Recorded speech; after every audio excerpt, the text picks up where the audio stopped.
Okay guys, so welcome back again. So in this video, let's set up a firewall on our server. So basically on CentOS, you are going to use Firewall D because it is super simple to use. And in the background, it uses IP tables and so on and so forth, I suppose.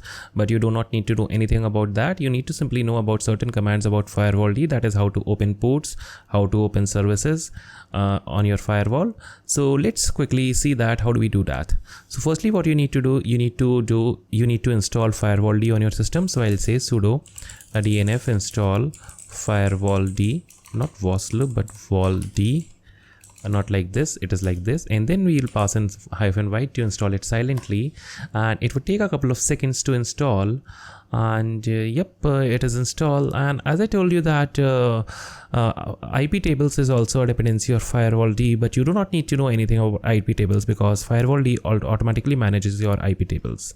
So now the installation is complete. Let me clear out the screen once again. And now what I'm going to do, I'm going to start Firewall D as a service, and I will enable Firewall D to be automatically started upon system reboot. So I'll say sudo systemctl start Firewall D, and it started. And let me also enable Firewall D by, instead of start, I'll say enable Firewall D. And now if I do systemctl status Firewall D, then this service should be up and running, and we see that now Firewall D is up and running. Now without doing anything, let me go back to my page here. So we see that we accessed our application on nightowl.fun, which is running on port 443. So we see that the connection is refused and we are not able to connect to this application again. And now if I go to this nightowl.fun port 4000, and let me remove the HTTPS from here. So previously we were able to do so, and if I try to open it on port 4001, which we were able to do previously, we see that the site cannot be reached, and it is because of Firewall D that has been enabled on our system. So firstly, let's see that what all services have been enabled on Firewall D.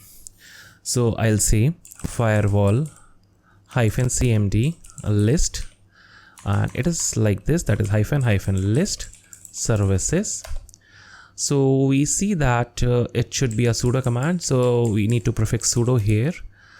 So we see that only cockpit, and I'll talk about cockpit in a moment later on in the video. And we see that we have this DCP or DHCP v6 client, and SSH is only active on our Firewall D. So now what we need to do, we need to enable, or we need to add HTTP and HTTPS as a service inside Firewall CMD or inside Firewall D. So I'll say sudo firewall cmd add service,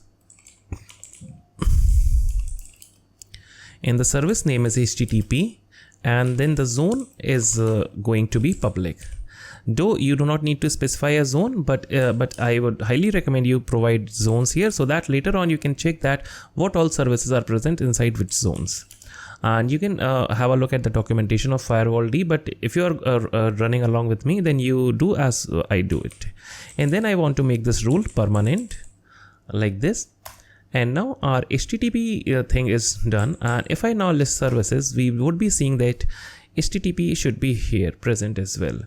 So I do not know that why it does not list HTTP here, but let's try going to this URL, that is HTTP. And we still are not able to connect it, so let it be.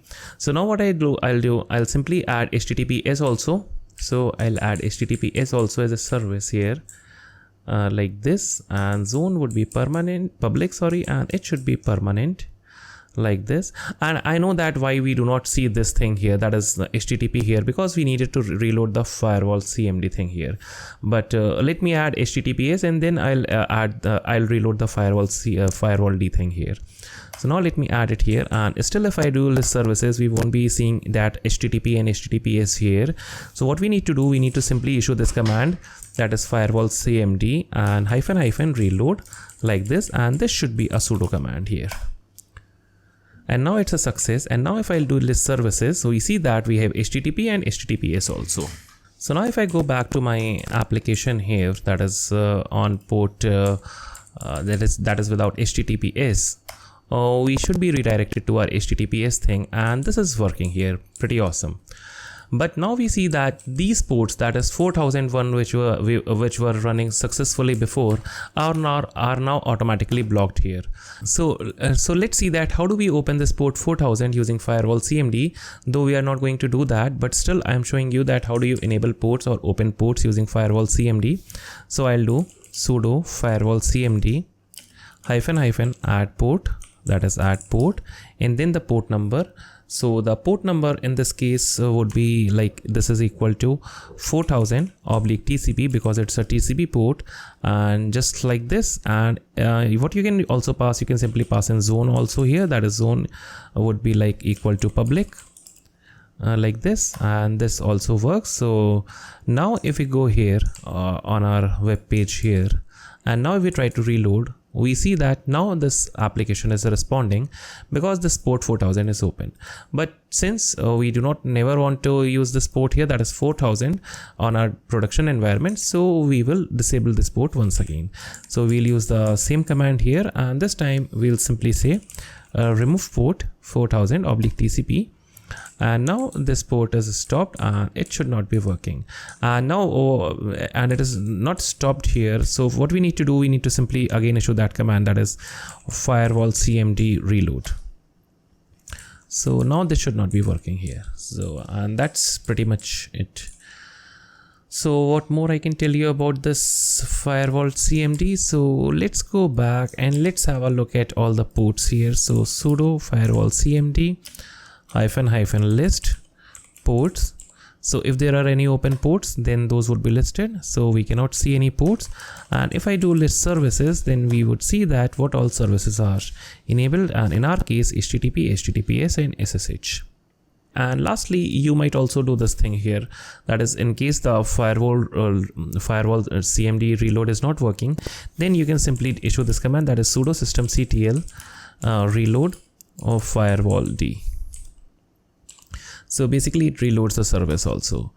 So in case this reload thing is not working for you, then you simply need to issue this command here, that is this thing here. So guys, that's all about this video. So see you in the next one.